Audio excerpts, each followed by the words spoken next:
Welcome to SEO Time Machines, the world's first operating system for your browser. I'm Dimitri, the creator, and today I'd like to show you the screenshotting tool, which is part of our productivity suite. I truly believe this is the fastest screenshot workflow of any browser, any tool out there, and is the first tool that's specifically optimized to work with LLMs. How does it help you save money, time working with LLMs? Well, when you take a normal screenshot like this, and I copy it, you're going to see that it is just over, or just under 800 kilobytes, okay? So normal screenshot, 800 kilobytes. Using our tool, I'm going to do the same thing. I don't even have to press copy. I can just close it and it's already saved to the clipboard. And you can see this is 265 kilobytes. So just over 3 times smaller to paste. Now, if I use the normal tool again, you're going to see that when I do paste it into Claude, okay, so I'm going to paste it now.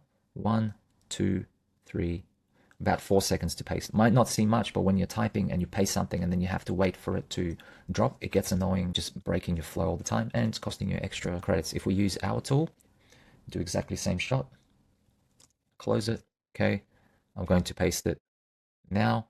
1 second, it's already there. So it's faster because it's smaller. So this just shows you how quick that can be.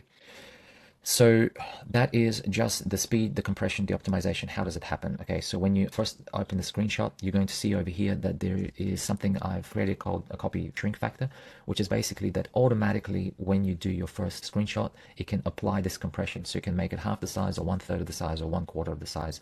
So you don't have to press any other button. You can just close the window by pressing escape and it is already in your clipboard at that shrunken size. So it just saves wherever we can save a clip, we've done that, or click, we've done that. You can see also there's a max width setting so that if you take, let's say, a 3000 pixel image, but you don't need it to be more than 1920 pixels, this will already resize it for you. So we've got a resizing tool built in, and we've got a format tool built in so that you can choose WebP or JPEG, so that when you save it, it saves it in that format. Once you save this setting once, it's applied automatically, so you don't have to do anything to it again. Okay, what tools do we have? Arrows. Everything's keyboard first, so you can press plus minus for shrinking. You can choose colors inline, and there's also custom colors, so if you want to choose anything in particular. L for line. We've got T for text, so everything's pretty self-explanatory. Text also has a little arrow, so you can point to it that way as well, if you like. Obviously you don't have to as well. B for border, so that gives you, and you can adjust the sizing there too.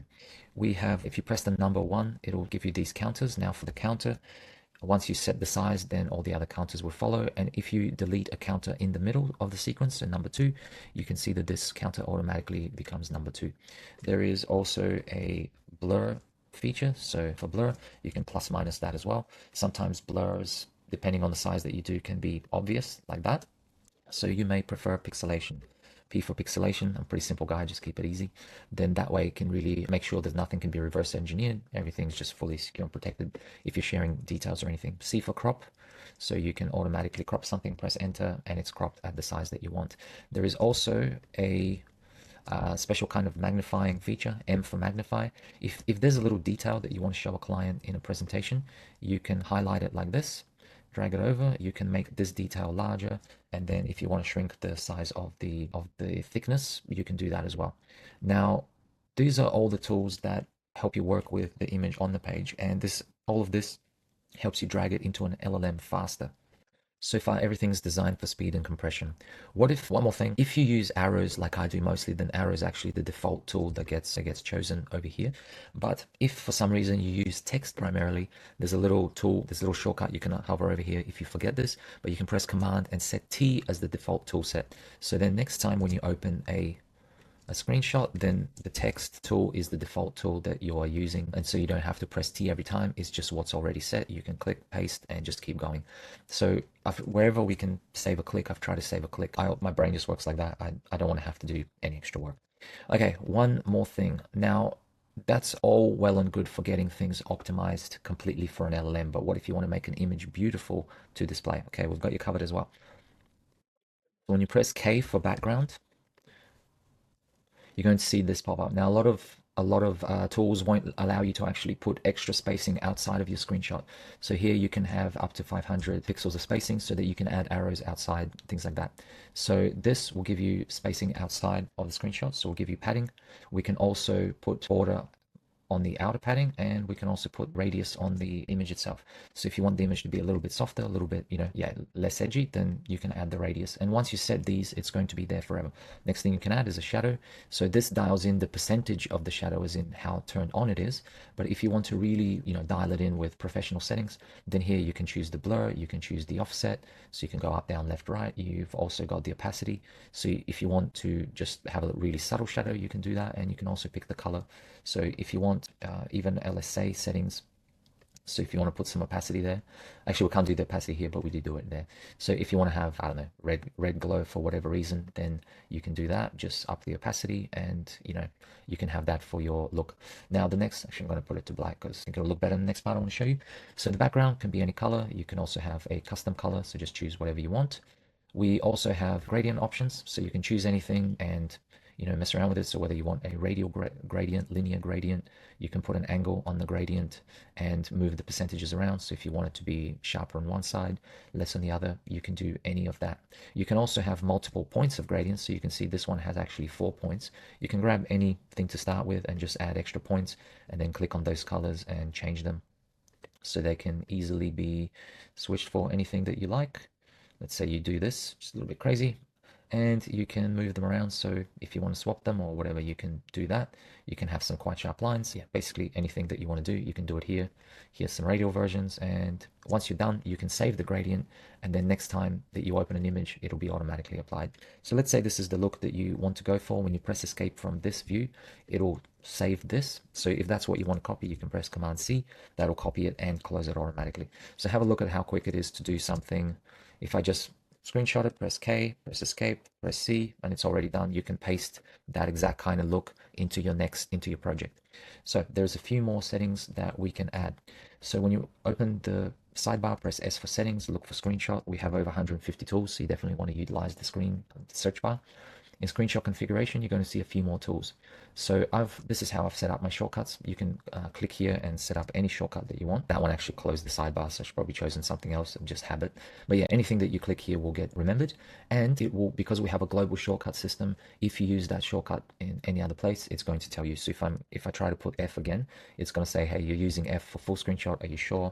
I'm going to say no and just stick with S. So when it's blank, you just have to literally perform the shortcut and it'll save it for you there. So I use S for screenshot, F for full screen, and also all of these letters are on the left side of the screen, so I don't have to do any gymnastics. D for desktop, I'll show you what that is in a moment. Because we're using the screenshot API of the browser, you can actually take screenshots of other open apps, so you don't have to switch between the app and then take a screenshot. You can just take the screenshot directly behind there. And then there's the repeat screenshot function, which makes it even faster if you're taking full screen screenshots of just preset sizes. So let me show you how all of them work. So first, the full screenshot.